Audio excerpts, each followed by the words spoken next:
Sí, gracias. Bueno, creo que se ha dicho mucho ya a esta hora del debate y en realidad creo que ha sido bastante claro que esta propuesta que trae el oficialismo de reforma del Ministerio Público Fiscal tiene el objetivo muy claro de aumentar el control del gobierno de turno hacia el Procurador General y hacia la justicia, más teniendo en cuenta se va a implementar el sistema acusatorio.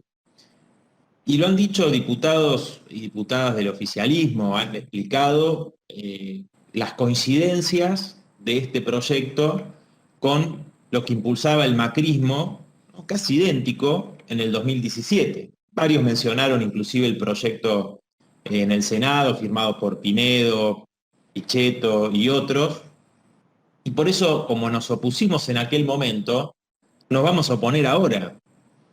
Nosotros, obviamente, el sistema actual, digo, hay que tener mérito, ¿no? Hay que esforzarse para que el sistema actual, que ya es un sistema que es increíble, digamos, que tiene una elección a partir de los acuerdos de las cúpulas de los partidos mayoritarios, que a través del acuerdo de los 2/3 del Senado, que es la Cámara más aristocrática de las dos, de los 2/3, elige el procurador general. Digo, ¿no? Hay que esmerarse para empeorar aún este sistema completamente antidemocrático. Por supuesto, nosotros estamos por que sea electo por el pueblo. Y ahora nos proponen que para aprobarse, ¿no? Se tenga que hacer con la mitad más uno de los votos de la Cámara de Senadores, ¿no? Con la mayoría absoluta. Es decir, como decía recién, como se dijo, un mayor control del gobierno de turno. En su momento había expresado en un comunicado el CELS su oposición y marcaba los peligros de una reforma de este tipo bajo el gobierno de Macri. Hay un documento que algún diputado también lo mencionó. Y me parece, digo, que si pensamos que en aquel momento, con el macrismo, con una ley como esta y como la que se proponía en aquel momento, podría haber designado al fiscal Plega, al propio Casal, a quien fuese, a quien quisiera, ¿no? Y también lo pueden hacer en un futuro, eventualmente. Entonces, hay que sacar conclusiones de cómo utilizó la derecha leyes reaccionarias, ¿no? Creo que en eso eh, hay que ser muy claros. Nosotros hemos siempre denunciado el lawfare, hemos también denunciado la persecución a dirigentes opositores. Nosotros también sufrimos esa persecución bajo el macrismo y también sufrimos la persecución como otros dirigentes obreros, populares, activistas ambientales que sufren persecución actualmente también de parte de la justicia con el aval de los gobiernos que criminalizan la protesta social. Entonces, creo, presidente, que acá estamos en una discusión, en un debate con un alto grado de hipocresía, porque quienes hoy se oponen fervientemente a este proyecto, cuando estaban en el gobierno, gran parte de esa fuerza política proponía un proyecto casi idéntico. Y quienes se oponían en su momento, hoy, estando en el gobierno, lo impulsan, ¿no? Entonces creo que hay una gran hipocresía. También nosotros rechazamos en soledad, hizo mi compañera Miriam Bregman, en el año 2016, la ley del arrepentido. ¿No? Digo, para sacar conclusiones de las leyes que se votan, y en ese momento nosotros alertábamos cómo iba a ser utilizada esa ley. Y bueno, creo que no se ha sacado conclusiones de quienes votaron en aquel momento esa ley. También quiero decir, presidente, que esto claramente no significa una democratización, ni mucho menos, ¿no? Esto empeora lo que existe actualmente. Desde nuestro punto de vista, tanto el procurador como los jueces, los fiscales, tienen que ser electos a través del sufragio universal. Tienen que ser electos por el voto popular. Y tienen que terminarse los privilegios, tienen que cobrar lo mismo que lo que cobra un docente, un trabajador, una trabajadora, y nos parece que tiene que terminarse con este sistema que es una rosca del bipartidismo, por supuesto, y ese es el planteo que nosotros vamos a defender en el recinto, por supuesto con muchos otros elementos que queremos plantear.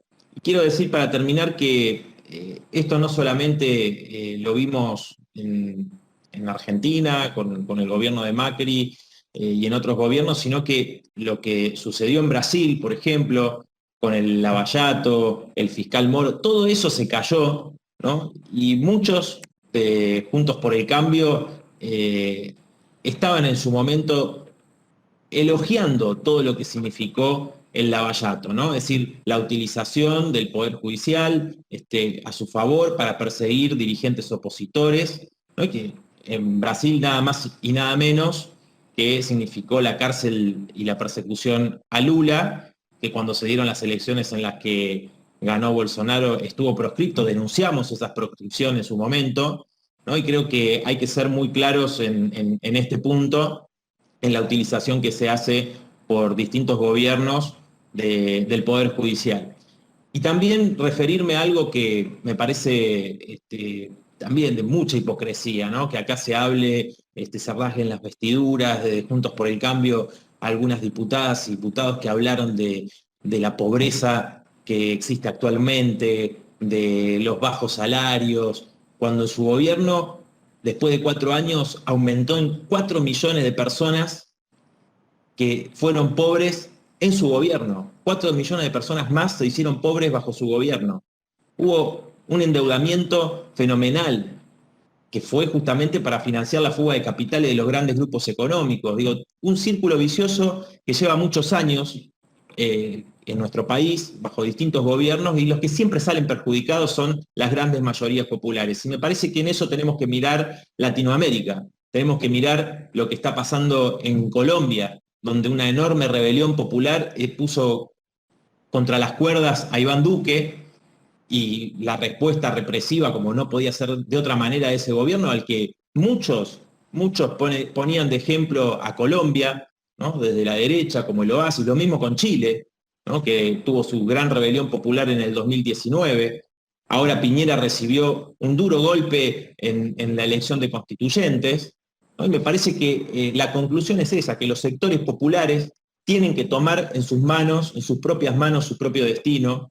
Creo que ese es uno de los puntos principales en un momento como este, ¿no? En un día como hoy, y nosotros en ese sentido queremos reclamar la agenda que venimos planteando desde hace tiempo, la centralización del sistema de salud, que se declare de utilidad pública el laboratorio de Sigman para que esas vacunas se envasen aquí en la Argentina y se acelere la vacunación. Esto lo venimos planteando hace tiempo, y no llevarlo adelante, no tocar los intereses de esos millonarios, significa la pérdida de vidas humanas por garantizar esos intereses. Entonces queremos que se discuta cómo existe un IFE para todas las personas que han perdido su trabajo, sus ingresos, para todas las personas que son informales, para que puedan quedarse en su casa, porque realmente la cantidad de contagios aumenta permanentemente, la cantidad de muertos. Entonces, y eso lo pagan las mayorías populares, por supuesto. Esta situación, terrible lo que significa el transporte público todos los días. Entonces, desde Juntos por el Cambio, que permanentemente están planteando la apertura indiscriminada de todas las actividades para garantizar los intereses de los grandes grupos económicos, y el gobierno que también ha mantenido esencialmente las actividades abiertas para garantizar esas ganancias, ¿no? Queremos que se discutan inmediatamente estas medidas, porque cuando lo planteamos en su momento, cuando se discutió el presupuesto, nos dijeron, no, bueno, no hay paquete COVID, y redujeron el presupuesto de salud en medio de la pandemia para este año. Nos decían, no, bueno, el año que viene vamos a tener la vacuna, no va a haber pandemia, y si hay algo que tengamos que reformular, lo haremos. Y sin embargo, las medidas son muy pocas, más que insuficientes. Entonces queremos discutir esa agenda, que es la agenda de las mayorías populares en la Cámara de Diputados. Queremos que se discutan nuestros proyectos que jamás se ponen en discusión, y que nos digan, que nos den argumentos de por qué hay que garantizarle los intereses al millonario Sigman y no tienen que declararse de utilidad pública ese laboratorio para vacunar a la población. ¿Por qué no puede haber un IFE que obviamente no puede ser del monto de 10.000 ni de 15.000 pesos, tiene que ser de mínima de 40.000 pesos para que todas las personas que se quedaron sin ingresos puedan quedarse en sus casas? Entonces, presidente, nosotros queríamos hacer este planteo sobre nuestra postura alrededor de esta ley que se está trayendo a discusión, pero también señalar claramente la agenda que venimos reclamando desde hace tiempo.